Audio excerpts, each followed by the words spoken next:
Sean said we're good. And I guess we're good. Well, listeners, welcome back to the OTG podcast, where we do everything on the fly, including this introduction. And then we usually just opt to talk about something that we're going through right now in life.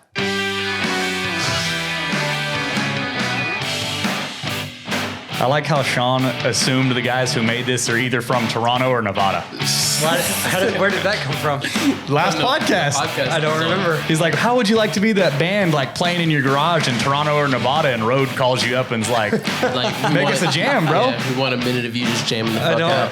But I feel like Toronto and Nevada are like not close, but it has to be one of those. Hey man, I'm from Texas City. I don't have like too much.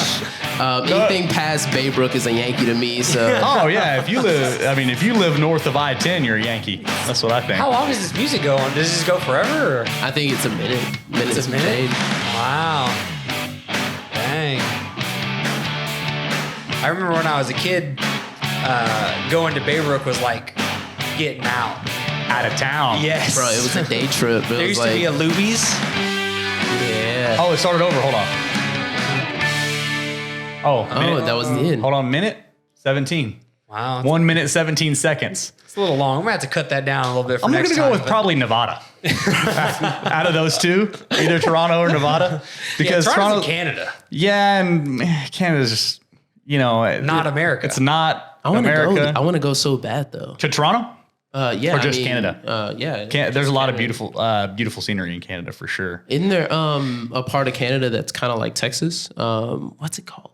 I don't know, but if you're, I've been to two different parts of Canada, and what's northwest United States, it would be southwest Canada, is Vancouver. That air hole area, Mount Whistler, Vancouver. Okay, beautiful. Truly enjoyed it. But yeah, that band's from Nevada. I can tell. Yeah. Sean knew it was one of the two. I'm gonna go with Nevada. Fair enough. Well, we're back in the studio. We're recording another show. We got Shawn, slightly more shredded Shawn. So this week, Shawn's getting sick and getting shredded at the same time. At the same time. Because he's dedicated. I love it. Love every minute of it. I like how Shawn's not in the frame, but you can hear him. Yeah. He's got his own little headphones and his microphone over here. We're short one camera, so. Well, he kind of said he wasn't. I was like, I don't want to be on it. And then I'm like, let me get the mic. Yeah. Well, because I was like, hey, Shawn, you want to be on it? He's like, I don't really feel good today, so I think I'll just kind of hang out. I was like, cool. Puts on his headphones and gets his microphone. Pulls the microphone over. He's like, all right, I guess I'll be part of it. Shawn, I think you need to come on full time, dude. Like, or at least regularly. Yeah. I mean, I'm down. I'll be on this one. I'll throw in my little. That first one we did together there. was like, it flowed, man. I enjoyed Sean it. has quite a voice. I'm just like, even if I'm just looking over here and Sean's speaking and I hear it through my headphones and I'm like, it sounds nice. To me, it's a personality, and it's a, I don't want to say a perspective. So you can have a conversation going, and Shawn can kind of bring this whole new element, this whole different, I don't know if it's a perspective or like it's like a mediator. Yeah. Like situation. He can come in and see what we're talking about, maybe from a different angle or front. Yeah. And we're like, oh yeah. And think about that. Outsider's perspective. Yeah. It's like a mediator. Yeah. I guess you could. So I like that. Mm-hmm. Appreciate it, man. Thank you. Good to have you, Shawn. How's Shawn Get Shredded going? We'll do a whole show on it, but just give a brief. So far it's been going pretty good. I feel like I'm seeing a lot of growth in my back. I am seeing just like more consistent strength gains on the chest. Oh yeah. Legs are doing okay. They're doing all right. I would like to have a little bit more hip mobility in certain pressing motions, but not quite there yet. I'm pretty consistent on the Stairmaster, doing a 10-minute after. That shit's tough, but turn on TikTok and you just kind of scroll and 10 minutes just melts away. I'm typically, Jessica reads and it gets her through it. She has a Kindle. Man. I'm a YouTube video guy, man, on the stairs. YouTube video? So like if I want to do 20 minutes that day or whatever it is, anywhere from 15 to 30 is my standard range, depending on how I'm feeling. Mm-hmm. I'll find a YouTube video that's at least that long. And just kind of ride and like watch it. And if it's interesting, if I'm interested in it, like it'll get me all the way through. But if I'm not, I find myself like trying to find another video, and then I'm like, oh, I'm dying, you know, because a Stairmaster minute's like an hour. Yeah, it's a different time zone for sure. Yeah, it's a different time zone. Yeah, bro, it's rough. Oh, yeah. The clock's always switching back. And I've tried YouTube videos, or I've tried like Netflix or something, but for some reason, like once I turn it on and I'm just sitting there, I think about the fact that I'm on the Stairmaster a little bit more. So I don't know, TikTok, for some reason, I guess the swiping motion, it takes a little bit more of the attention off of the Stairmaster. So, but so far it's been pretty good. I am a little bit behind on videos. I have a little bit of a backstock and that I've been editing and putting them out, but I've been getting a lot of really good reception. I hope to end the series at Alpha Land. That's the goal. I've never been, and it looks pretty badass. So I'm sure it's cool. I haven't been either. I want to go check it out too. Well, speaking of editing videos, don't you just have an edit video button on your laptop and that's it? And it's done. You just plug in the SD card and hit edit video and that's it, right? I wish. There's some people that are doing so much good work out there. It's like, I mean, it feels like they do just because like how consistently they crank out so much good work. But it's just knowing how to. Very likely those individuals that's all they do, right? Where you have several other things going on other than editing videos, right? Yeah. But think about if you had like, because you work a full-time job as well, right? So think about if you could focus all of the time that you spend working and whatever it is that all the different things that you do. If you were just editing. I think about it every day. Yeah. Yeah. I mean, I just think about like when I kind of stepped away from working full time at my last job, I was there and I was, I was cool with it. And I feel like I got a little complacent, but then once I just stepped away for a little bit and I did half days there, the first month was a little scary. It wasn't like no work was really flowing in. I just made a post and I'm like, oh man, I'm gonna get so much reception off of this. And I'm like, yeah, what's up, guys? I'm more available now. Start booking. The bookings are open, right? And nothing really rolled in, and I was like, oh man. And then the month after that, it was just every day that I had open was just booked, and I was just like, man, just that little bit of time. That's how I feel right now. Thanks, man. I appreciate it. I really do. But it's like just that little. I feel that little bit of time cutting that day in half. It just. Made such a big difference. So I guess anything that'll get me to working, like you said, more full time behind the camera, it's great. It's gonna yield results, and it's gonna happen. Definitely. All right, so Phil, we're gonna have to tell the listeners what we did and how we feel about it. What is it? I ran a half marathon on Sunday, October 30th. And it's Saturday, November the 5th. And I don't think I've seen you since. I'm still recovering. So tell me. My ankle's still swollen. Yeah. I got a bruised. I don't know how much I bruised my foot. Like that's all like on my left foot, like the pinky toe side from the toe, my toe, like up the side of my foot, almost to like my ankle is like bruised. Wow. And I'm like, it's kind of like purpley, I'm like, how the hell did that happen? Like, I didn't like drop something heavy on my foot. I just ran a half marathon. Ankles were swollen. A little bit of blistering on the bottom of the feet, but overall we got it done. We ran the whole thing. You finished about 15 minutes before I did. But we both got it done, man. How are you feeling about it? I'm feeling pretty good. Yeah. I'm not gonna lie. My knee was the only thing that really caused me an issue. My knee definitely felt like it was going to blow up on and off throughout the race. But it didn't. No, it didn't. And what I'm thinking is that it's not serious because it would hurt for a few minutes, like real bad, where I thought I was going to have to like stop and not finish. Yeah. But then I would just try to, I think it's a lot of it's psychology because I would just start thinking about something else, think about the people around me. Yeah. And then it would go away, but then it would come back. Yeah. It would go away and it would come back. So I don't really know what's going on in there. I'm going to have Dr. B look at, I have an appointment tomorrow, on Monday, to take a look at it. I don't think it's serious. Right. But other than, and then it was hurting real bad for a few, like I couldn't get up my stairs that day. That's for sure. Yeah. Or down. I had to get like one leg at a time for like, until like Wednesday. It was pretty rough. That day, I felt like trash all day. You remember we went and ate at Ginya? Yeah, and everybody around us was like strolling around after the race. Oh, Phil and I were limping so badly after the race that a guy in a car rolled his window down and asked me, "You okay, man? You gonna be all right, bro?" Multiple people, Sean. Multiple people asked Daryl. I mean, I thought I was looking pretty rough too. He was limping a little, but I was really hurting. And so the one guy rolled his car window down. There was actually, I think it was like a homeless lady. She asked me if I was okay, and then she kind of talked about the race to me. Yeah. And then there was other people walking by that had raced with us. Or you I could guess tell that because they all have their little numbers on. We all had our. You must have been looking pretty rough for a homeless lady. Like, hey man, like, homeless are you lady's good? like, you good? Yeah. You look like you might die. She's like, I'm homeless, but you're gonna die. Like, you need like $15 or something, man. Yeah. You all right? Like, yeah. Well, the real thing that what I'm thinking is that nobody else out there is really trying that hard. They weren't trying hard enough to be limping. Because Phil and I are the only ones limping. In fact, remember that kid? They were having like a little leisurely jog. There was a kid that had ran the race. I don't know how old.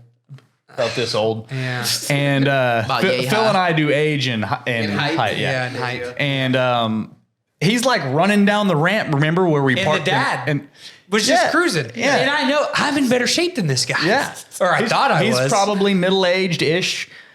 Just ran the race with his son. And both of them are like, the kid's running. They're just like strolling along. And he's like, yeah, buddy. And I'm like, I don't know how. I'm like barely. Because we're going into the parking bro. garage, right? So I'm walking downhill into the garage, bro. So I didn't think I was going to make it. But because y'all were trying to make a certain time though, right? Is that why? Well, wasn't everybody? Yeah. You would think. I mean, I think a lot of people probably go out there as like a leisurely thing. Really? I mean, like, There were some people walking. To be honest, there must have been a lot of leisure going on because they were just chilling after the race. I'm telling you, the effort that I know that I put in based off how I was feeling, and Phil was walking kind of like me, so he must have too. Yeah. We were the only ones limping around after the race. First place for effort. So all you people that weren't limping after the Houston half marathon on October 30th, y'all weren't trying. They weren't trying that hard. Y'all sound like track coaches or something. Bro, I might have got 1300th place. Yeah. In the race, but I got first in effort. That's right. Oh yeah, it was definitely no doubt. So, and I mean, honestly though, I by far ran my best times. I mean, it wasn't even. Oh yeah. Yeah. I mean, I finished in under 2 hours, which is what, 9.5 or 9? Right at a 9-minute mile. Right at a 9-minute. And according average. to my watch, it was even faster because the race came out to a longer distance. But there was something funny about the start and the finish line because several people, I heard all around me, I heard people talking about how the distance was longer. Mm-hmm. Like they were like, I have a watch, an Apple Watch or a Fitbit or whatever that tracks me. Yeah. And they were like, it was actually 13.5 miles. My watch said 13.5. Yeah. And everybody was saying 13.5. Mm-hmm. But a half marathon is actually 13.1. Right. So that's significant when you're talking about when you race on the clock, right? Mm-hmm. You're talking about another almost half a mile. Yeah. That's a lot of distance. Yeah. So think about 2 laps around the track at a football field. That's And I sprinted the last little bit until 13.1 and then realized that I had another half mile to go. Yeah. So I had to keep my sprint pace down. I'm wondering if that's what really took my knee to the next level. Yeah. But it was super fun. I mean, I had a great time. I'll do it again. Oh yeah. We're going to do some more. Full marathon. I think that I do eventually want to work up to a full marathon. There was several things going on in my life that kind of hindered my, my training at the end, and I wasn't able to run as often as I needed to be running to prepare. I'm not making excuses. I had other priorities that I had to take care of and did not run, right? So I made that choice. But anyhow, so towards the end, I wasn't training or running as much as I should.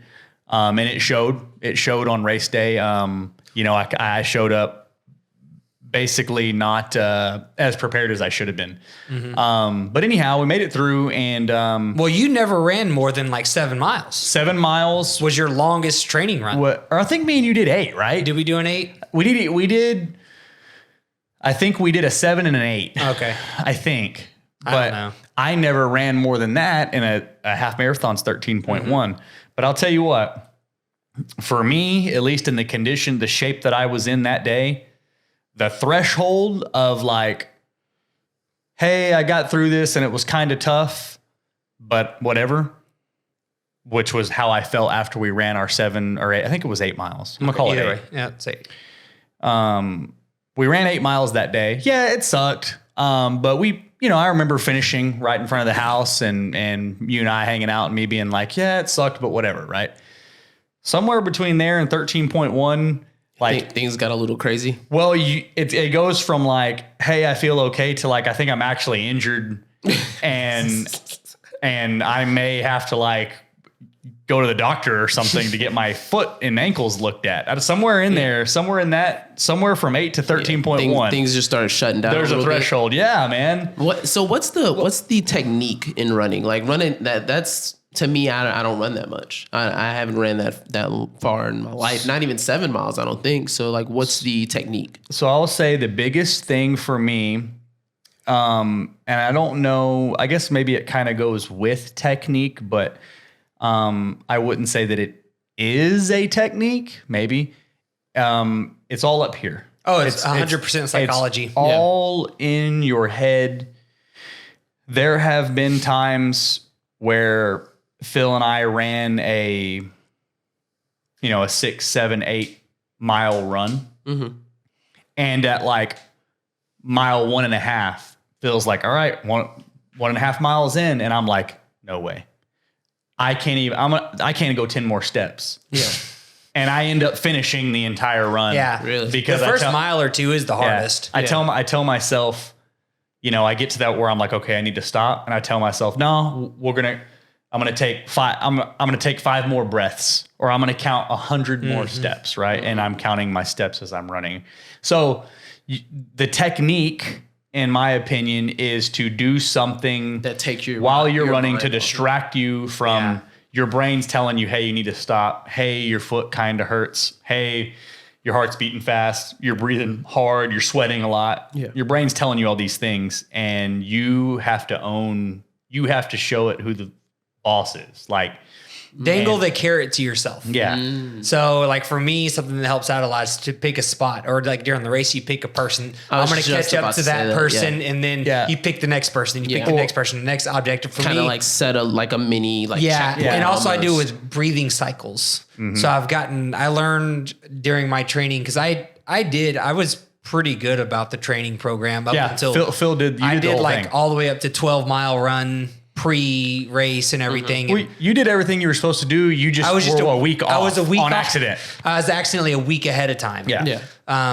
Which it was fine. Maybe gave my knees some more time to recover before the race. But I do it with breathing cycles, and I got really into nasal breathing while training. And I learned that I could take my heart rate from like 150 to 135 just by controlling my breathing, right? Gotcha, in the middle of a run, same pace, but heart rate at 130 versus 150. That's crazy. Just by proper breathing techniques. And so I'll do like a 5-cycle nasal breathing and then a 5-cycle mouth breathing. 5 and just 5. Yeah, and alternate between those two. Okay. And then I'll challenge myself. I'm going to like mouth closed, breathe through my nose as long as humanly possible. Like until I feel like I'm going to die. Okay. And then what happens is when you finally get to breathe through your mouth, bro, it's like starting over. It's so easy. Yeah, it's like a reset. Yeah, it's like a reset. And then you just then you do it again. Yeah. Then you do it again and again and again and again and again. Yeah. And then that's the thing about running is it's so monotonous. Right. It's just over and over and over doing the same thing. That's why the psychology is so crazy. In running. I like what you said though about like, because there was a dude running in front of me for quite a while that, one, had a shirt on that I liked, and 2, he seemed, physically looking at him, he seemed like a experienced runner. He was poised, and I felt like his pace was very respectable. And I was like, this guy is not gonna ever get more than 5 or 10 paces in front of me. And I would follow his path, because you kind of weave in and out. Yeah, there's a lot of people in the beginning, and you gotta kind of weave through. And I followed him all the way up until I messed up and passed up the U-turn and then I never caught back up to him. I messed up at one part during the race. That dude was moving. He was moving. Yeah. Oh yeah. He was, because Daryl actually started really strong. Yeah. And he went out in front of me. I didn't realize that I had.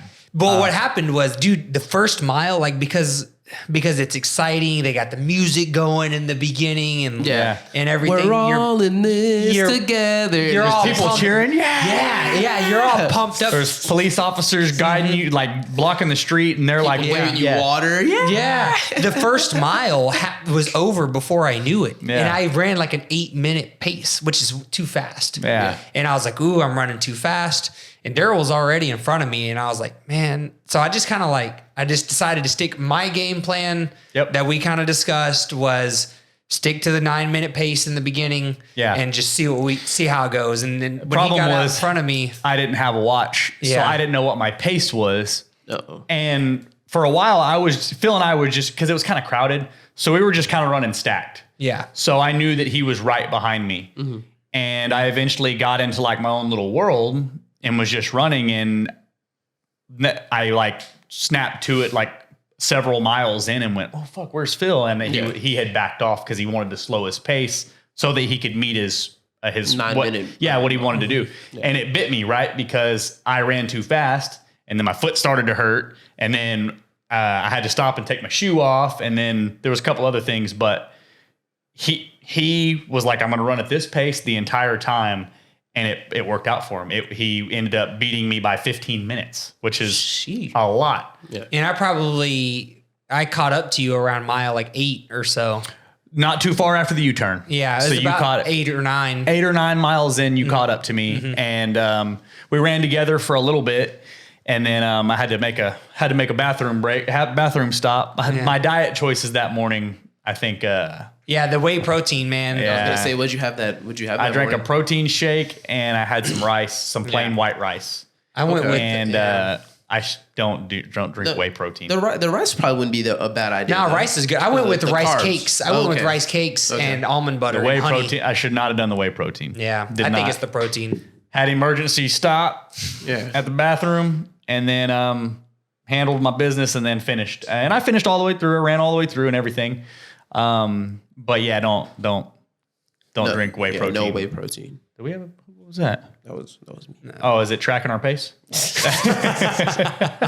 But actually, I was thinking about something as we're talking about this marathon, and I kind of feel like what y'all like the techniques that you use in running in this marathon can be applied to different stuff. Oh, that's why we're talking about it. Yeah, for it's sure. Just like, it can definitely be applied to it's everything. Things. Yeah. And you know what's really crazy too about that, and going back to how it's all psychology, what I noticed, like when my knee was hurting during the race, or like even if you're struggling with something at work, but something sparks you to motivate you and you break through and then like you feel so good. Yeah. Well, what happened to me at one point during the race was my knee was hurting so bad. I mean, I thought I was going to have to stop and wasn't going to finish. Right. Stop, have some. And I started going through my head, man, Daryl gave Jess his phone. How am I ever going to find them? Like, I'm going to have to stop. I'm not going to finish. How am I going to get up there? Going to bring a car to pick me up. I'm only, I got 4 miles to the finish line. I'm going to walk. Am I going to be able to walk? All these things are going through my. Am I going to be that guy? Yeah. Kind of. Yeah. And then right next to me is a blind guy. Oh, I was going to tell my blind. story. Blind guy? Running. Blind. And they have a guide that they have a guide. Basically they're tethered to one another. Mm-hmm. Holy and they have a guide or a lead that runs right in front of them. Wow, that's cool. And then knees hurting again, and I see this lady in a wheelchair. She's going uphill. Bro, I'm telling you, the hill's fairly steep too. And this lady, she has a guide. All the wheelchairs, they have a guide.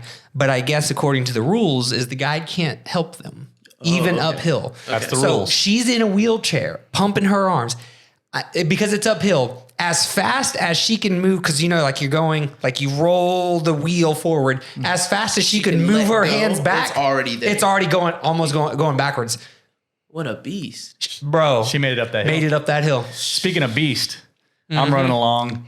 So they they changed the course up from the original plan because I had studied the original course, and that U-turn wasn't originally part of it. Okay. And so there was a point where we did a big loop.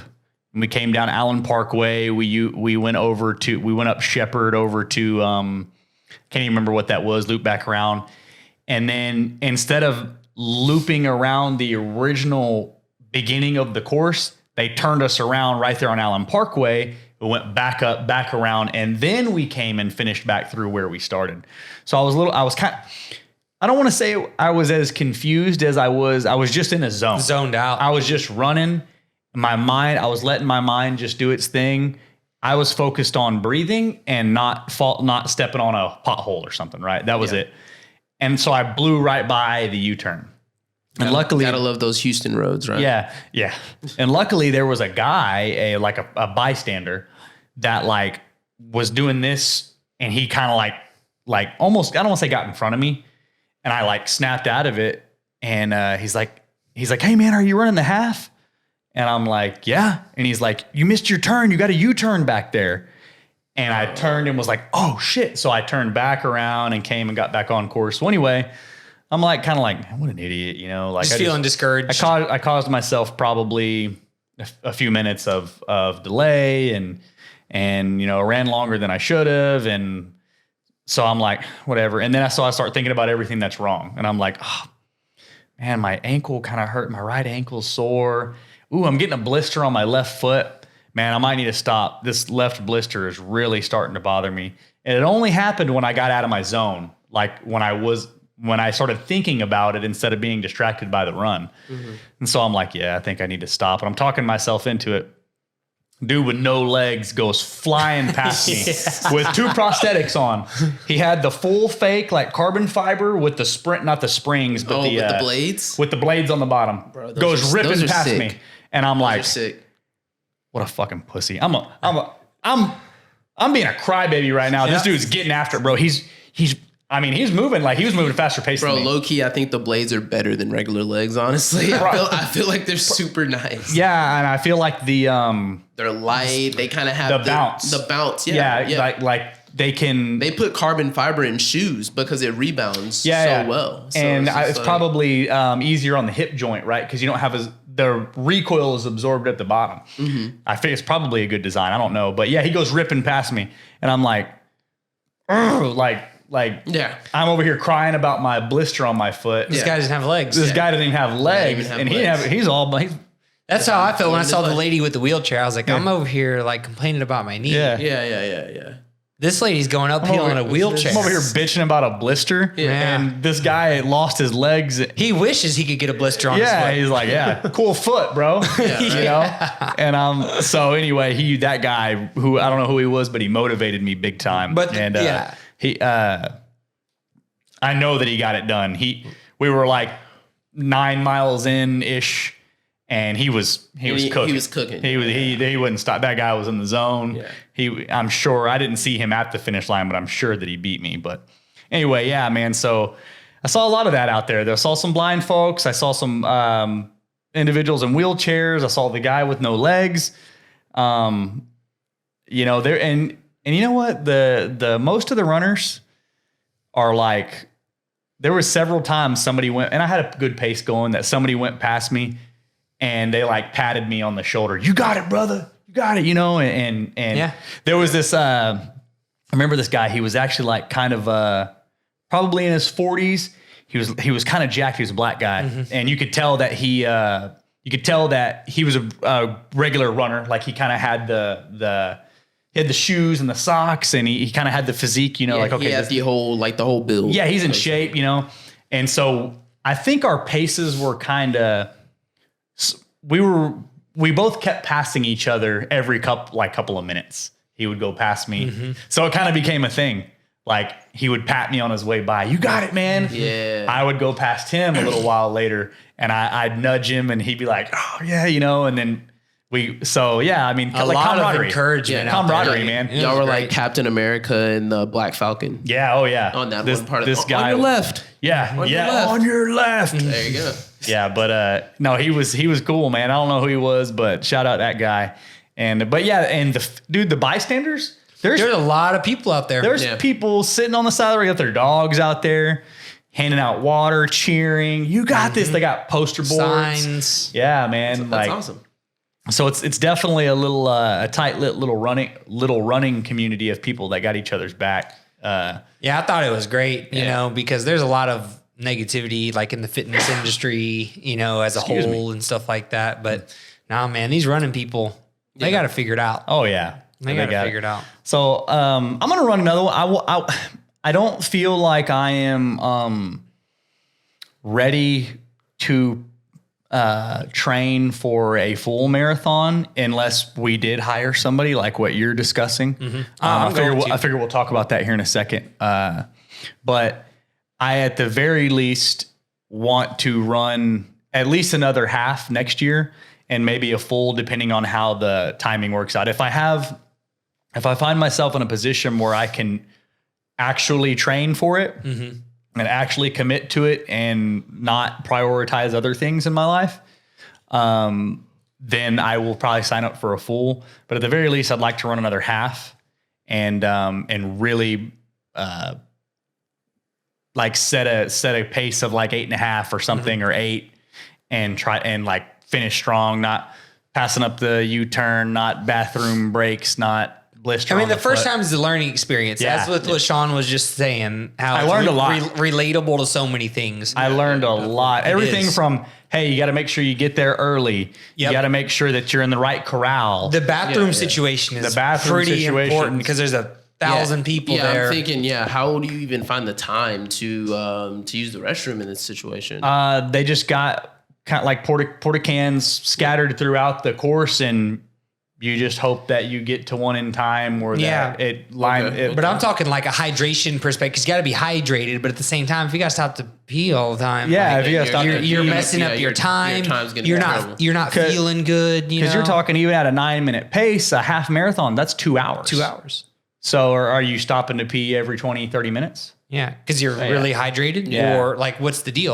Or if you get there and you have to go, no chance. No chance. How did y'all tackle the hydration situation?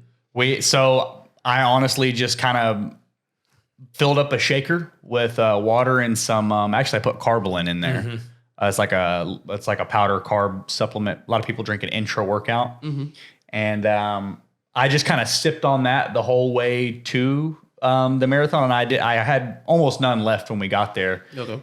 I didn't do any research or see what the best thing to do was. That's just what I did. Phil, I don't think you drank. I hydrated the 2 days, 2 days into it. Yeah. And then had only like a couple of sips of water that morning. Yeah. Okay. But it's still like, do you think that that was enough or? Yeah. I mean, I felt good, dude, mentally, physically, other than my knee. Like I felt really good. Yeah. So we were talking about this before. I think the cardio wasn't the problem for me. Like I didn't feel like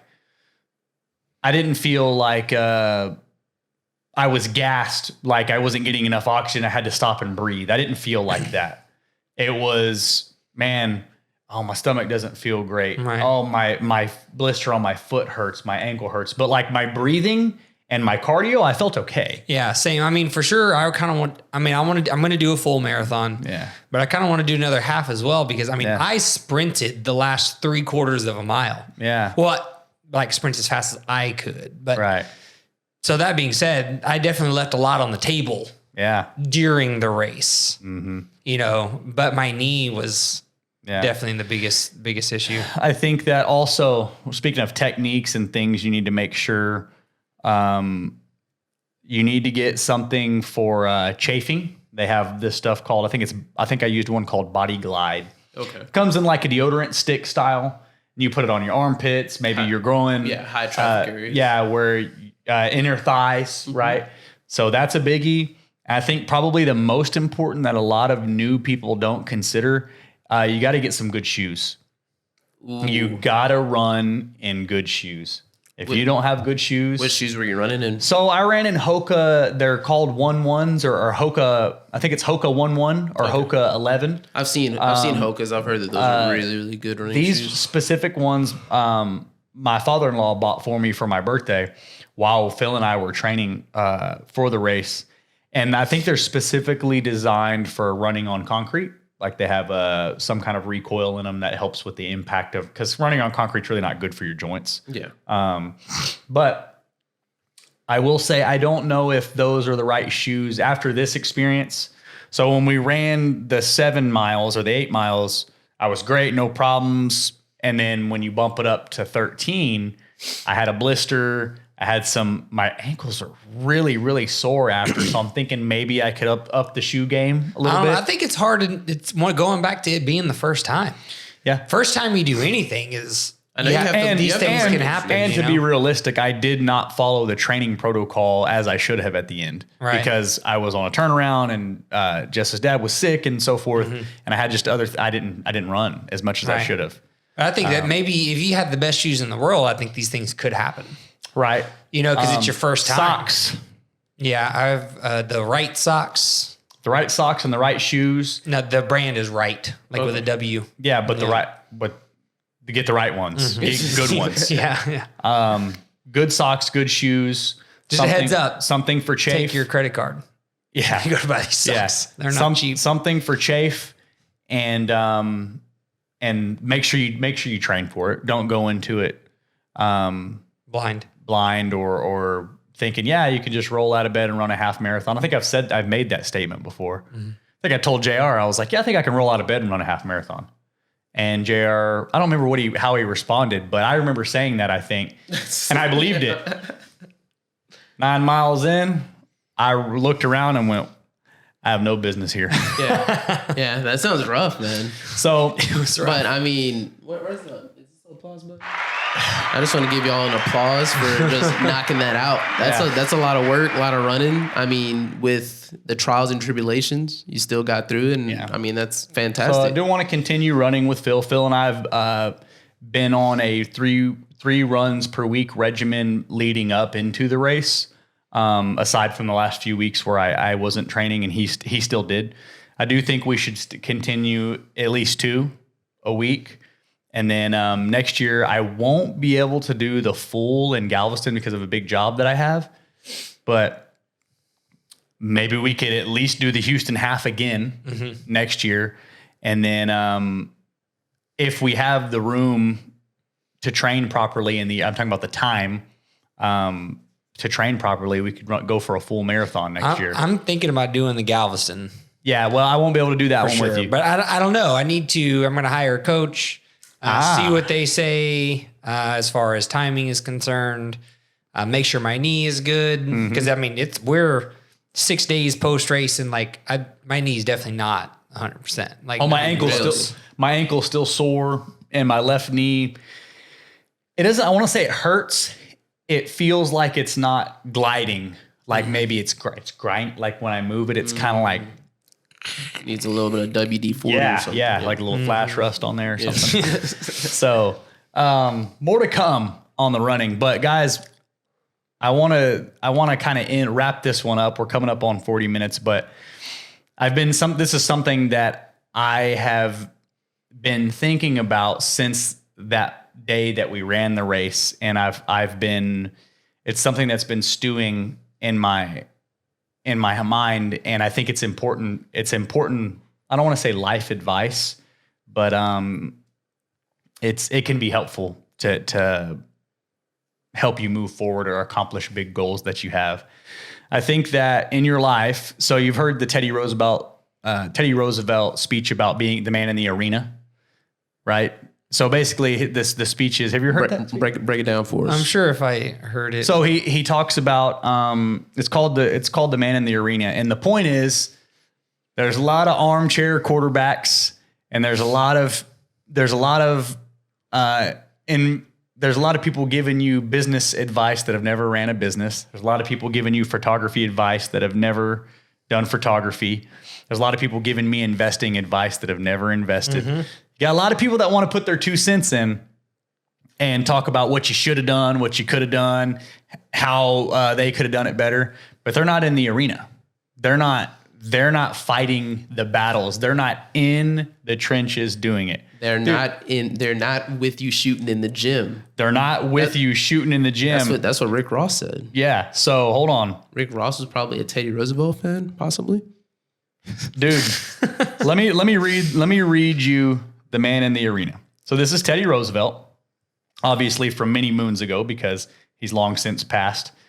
It said, it is not the critic who counts, not the man who points out how the strong man stumbles or where the doer of deeds could have done them better. The credit belongs to the man who is actually in the arena, whose face is marred by dust and sweat and blood, who strives valiantly, who errs, who comes short again and again. So this guy keeps failing. Because there's no effort without error and shortcomings. But who does actually strive to do the deeds? The person who's actually doing them, right? But who does actually strive to do the deeds? Who knows great enthusiasms, the great devotions, who spends himself in a worthy cause? This is my favorite part of it. It gives me goosebumps. This individual, basically, the person who's fighting the battles, at best, knows in the end the triumph of high achievement, and who at the very worst, if he fails, at least he fails while daring greatly, so that his place shall never be with those cold and timid souls who never know victory nor defeat. He got into the fight. I'd rather get defeated while fighting. He knew. Yeah, so basically, get into the arena and fight the battles, right? And we're talking about running a half marathon here. Yeah, we're not. But my point. Shout out to that boy Ted. My point is this. I think that in your life, you should. When I was looking around me during that race, and I went, man, I have no business being here.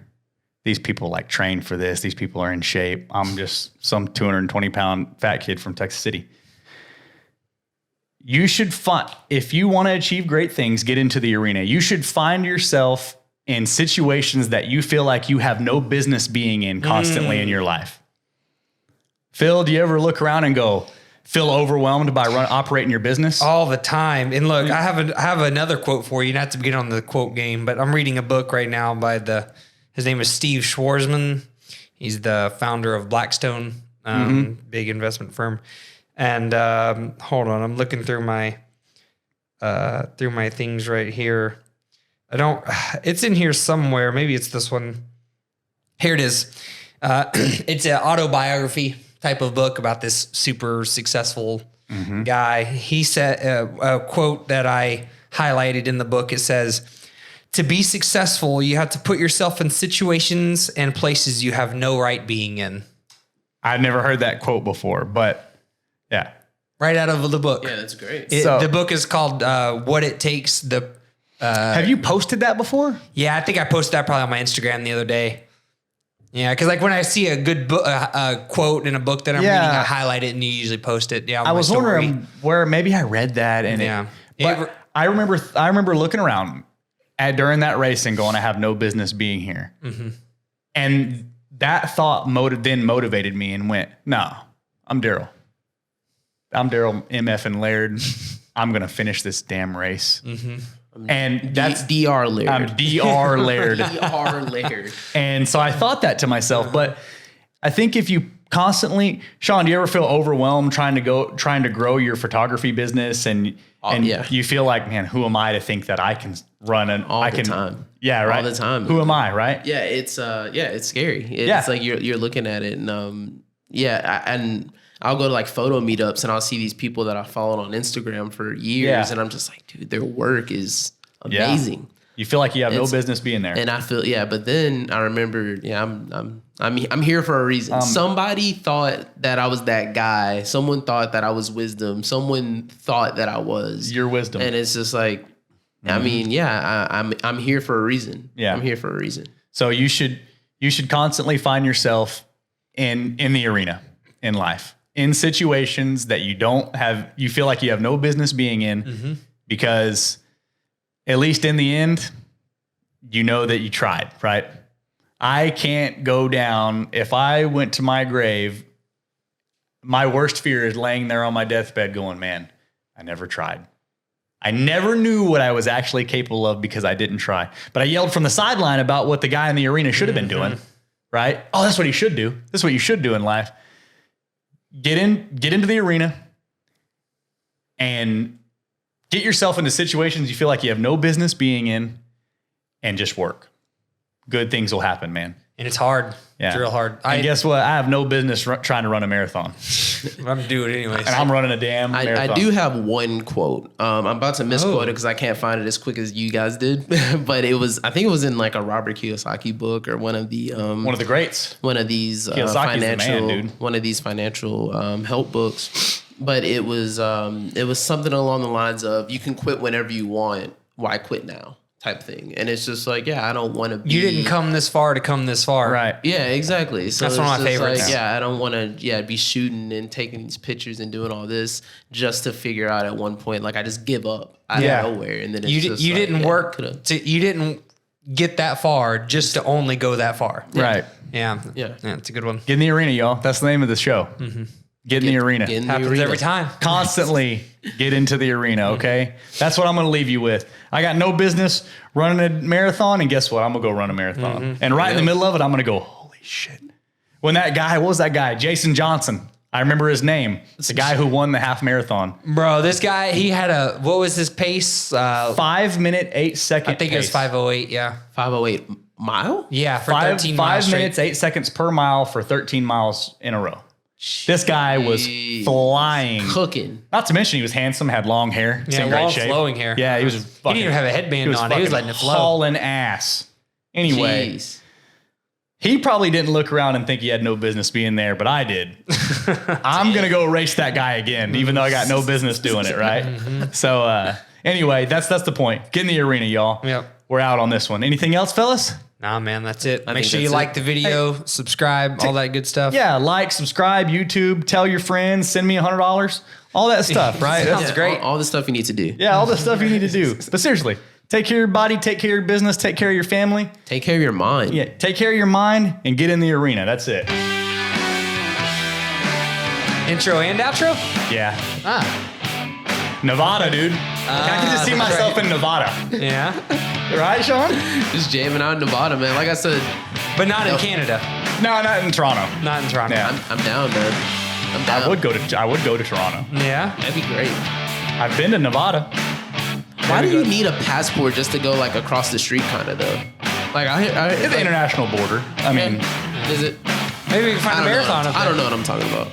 I mean, there's got to be a line, right? So like, Have you ever thought about like, who came up with the lines and stuff though? Isn't that like so strange that at one point it was just like America pretty much is just a big chunk of land. There's really no line there, like no walls or nothing. Right. So it's just I don't know. It's kind of strange that someone thought, I'm gonna make this shape. It's essentially the same idea as like This is a house. I was about to say this is my house and that's my neighbor's house. Yeah. So like my property line is right here, and technically I can be standing right here and I can move 1 inch and now I'm in his property. Yeah. And that's just how it works, I guess. But yeah, who came up with it and why they shaped it that way? I don't know. Get in the arena.